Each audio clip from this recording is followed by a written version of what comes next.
My story begins with an invitation from the Women's Association Most to attend a reconciliation workshop.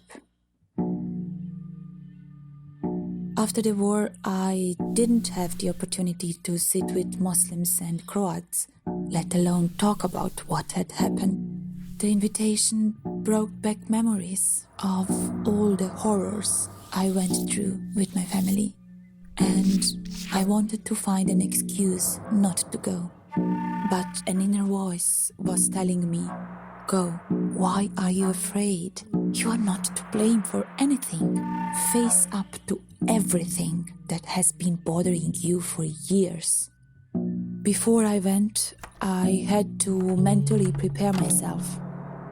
At first, we each sat in separate groups, Serb women on one side and Bosniak women on the other. The feeling was very strange. As the other woman spoke, I sat and observed the group silently, thinking it's easy for them to talk because they did not survive what I did. Something drew me to keep going to the workshops, and over time I started to feel more relaxed. But it was the workshop on the topic of conflict that really changed me. In the beginning, there was silence. The war in Bosnia hung over our heads. Then, a woman started to speak.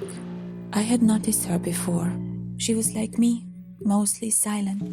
She told us how she had been evicted from her home at the beginning of the war, and that her son had been killed, and shortly afterwards, her only brother.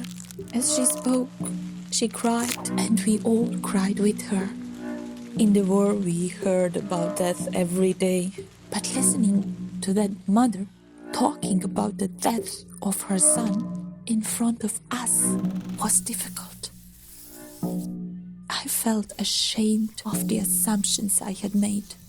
That woman had such strength to sit with us and tell us her story. I thought about my own problems. I was also forced to leave my house, but I still have my son, and I never lost anyone from my immediate family. Afterwards, I realized how much we had in common, and I started looking forward to our meetings. We started talking openly about our customs and shared heritage, and even wrote a message of peace to share with the local radio.